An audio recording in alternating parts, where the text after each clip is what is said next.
An Adventure at Brownville. There was only one school in Brownville, and I was the only teacher. Brownville was a small town and had few young people, but many visitors stayed there in the summer.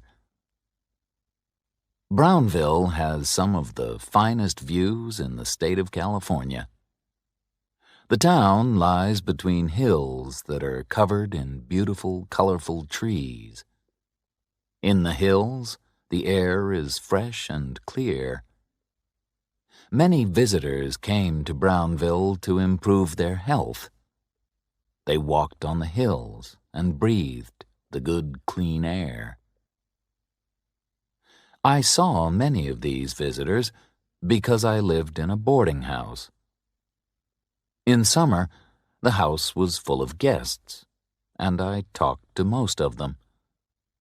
I ate breakfast and supper in the boarding house and spent the rest of the day at the school. The school was not far away. It was on the other side of a hill. The distance by road was about 1.5 miles, but I knew a shorter way. I could walk over the top of the hill in 15 minutes. There was a path that ran through the forest on the hill. I came back along this forest path late one evening. It was the last day of term.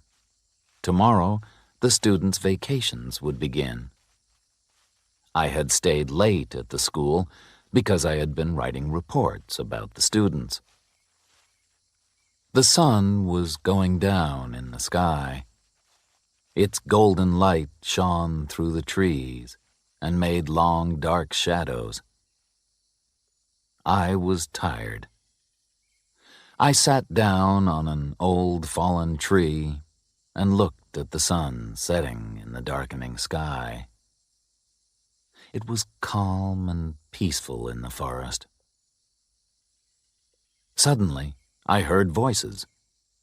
One was a woman's voice, and she sounded angry. The second voice belonged to a man. It was a deep and musical voice, the voice of a singer. I could not see who was speaking, but I could hear the words clearly. "Don't threaten me," the man said. "You can do nothing. Don't try to change anything, or you'll both suffer." "What do you mean?" said the woman's voice angrily. It was a cultivated voice. She spoke clearly and well. "Do you mean that you'll murder us?" The man did not reply. I wanted to get to the boarding house. It was supper time, and I was hungry. But I did not want to pass the man and woman. I looked around and saw no one. I stood up quickly and walked on. It was almost dark now, but suddenly I saw the two people among the trees. They were standing on the path. The man was tall and slim. He seemed to be wearing black clothes. But there were too many shadows, and I could not see clearly. The woman wore a pale gray dress. They did not see me. As I watched, the woman knelt on the ground in front of the man. She held her hands together in front of her face. Was she begging for the man's help? Or was she praying that he would not hurt her? I did not like this scene. There was trouble here. I stepped behind a large tree. When I looked at the path again, the man and woman had disappeared. I walked on until I saw the light of the lamps shining from the windows of the boarding house. The scene of the man and the woman in the forest stayed in my mind. It had made me feel unhappy and uncomfortable. I saw some new guests at breakfast the next morning. A young woman sat at a table opposite mine, but she was not the woman who I had seen last night. Then a younger lady entered the dining room. The two young women looked very similar, and they were both extremely pretty. When the second young lady spoke, I recognized her voice immediately. I had heard it in the forest. The two ladies were sisters. I guessed that they were about 18 and 20 years old. I finished my coffee and left the dining room quickly. We were the only people in the room, and I did not want to listen to their private conversation. That would be rude, and I did not want them to notice me. I did not see the tall, slim man, but I heard him. He was in the garden of the boarding house. As I had guessed, he was a singer. He was practicing his singing. He was singing La Donna è mobile, a song from Verdi's opera Rigoletto. The singer had a very good, strong voice. Maybe it was too good. Why was he in a simple boarding house in Brownville and singing in this way? This was strange. Did he want the guests to admire his voice? I walked away quickly. When I returned to the boarding house later, I saw the elder sister. She was standing in the garden with the singer. He was dressed in black clothes. His back was turned toward me, so I could not see his face. Brownville was a small town, and it had no theaters or restaurants. So when the people of Brownville finished their work, they enjoyed gossiping. I enjoyed gossiping too. Who were these unusual visitors, and what was their story? The singer was talking easily to the younger woman. I guessed that they knew each other well. When I came into the garden, he stopped talking and turned around. He looked straight at my face. The man was not young. I guessed that he was about 50 years old. His face was extremely handsome. His hair was thick and black as the clothes that he wore. And the clothes were very fine. They were smart, fashionable, and well-made. They looked expensive. He could not have bought clothes like these in Brownville. I had seen pictures of opera houses in the fashionable cities of Europe. This man reminded me of the men in those pictures. The man looked at me as if he knew the thoughts in my head. Did he know what I was thinking? The expression on his face was not angry or frightening, but I suddenly felt afraid. Why? I could not explain it. I only knew that I was afraid of this dark and handsome man. He was dangerous. I did not like him. He put his hand on the young woman's arm and turned her away.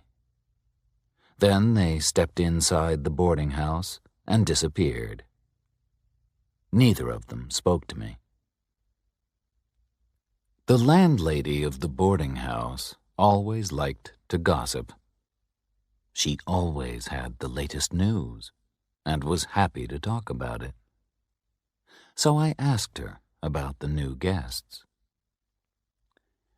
The two girls are Pauline and Eva Maynard, and they've come from San Francisco, the landlady said. Pauline is the older sister. The man's name is Richard Benning. He is their guardian. He has taken care of the girls since their father died.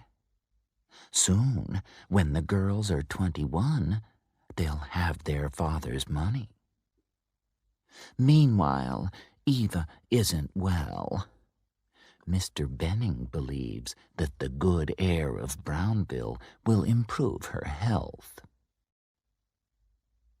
Mr. Benning takes very good care of the two girls, the landlady went on. He spends a lot of money on them, and on himself. But maybe he's spending their father's money. It was now my summer vacation. I did not have to go back to the school for several weeks. I walked on the hills and enjoyed the views and the fresh air. I often met Richard Benning and the two girls, walking on the hills too. They seemed to be very happy together. Then I remembered the strange words that I had heard one of the sisters say. "Do you mean that you'll murder us?" Why had Eva Maynard said this? For a short time, I forgot those frightening words. Then, one morning, the people of Brownville were all talking about a tragedy. Something terrible had happened in their town. Pauline Maynard, the elder sister, had died. Many people came to the boarding house to say a few kind words. I went into the sitting room. Eva Maynard was standing beside the body of her dead sister, and she was weeping. Pauline Maynard was lying in a wooden coffin. Her face was extremely pale. She looked as if she were asleep. A crowd of people stood in the doorway of the sitting room and stared at the scene. Suddenly, Richard Benning pushed his way through the crowd and entered the room. He tried to hold Eva's hand, but she pulled it away. She stood up and cried out. "It's you!" she shouted. "You've done this! You! She doesn't know what she's saying, Richard Benning said in a soft voice. She's had a terrible shock. She's upset. Benning moved toward Eva, but she stepped away from him. He did not try to touch her hand again. Instead, he moved his hand in front of her face, slowly, once. Immediately, Eva's eyes closed, and she stood still. Then, Benning held her hand and put his other arm around her shoulders. Suddenly, she began to weep again. Then, Benning gently led the young woman out of the room. A few days later, there was an inquest in Brownville. The coroner listened to the words of Benning, a doctor, and several people in the boarding house. Then he wrote these words on Pauline's death certificate. Cause of death, heart disease. They thought that Pauline had died suddenly because her heart was weak. Benning sent for an undertaker from San Francisco. The undertaker took Pauline's body back to the city, and she was buried. Neither Benning nor Eva went to the dead girl's funeral. Many of the people of Brownville thought that this was wrong and strange. "Poor Eva," the landlady said to me. "Her health is not good. Mr. Benning is worried. He doesn't want to take her back to San Francisco. Her health might become worse if she goes to the city. It's better for her to stay here in Brownville." A week passed. One evening, I finished my supper and went into the garden. I saw Richard Benning and Eva Maynard standing beneath a tree. They were holding each other's hands and looking into each other's eyes. It was a very gentle and romantic scene. But it was wrong. They looked like lovers. Benning was a 50-year-old man, and Eva was not yet 20. Also, he was her guardian. Benning should be like a father to the young woman, not a lover. I stood in the shadows, and they did not see me. I did not move, but I listened. "You will kill me," said Eva.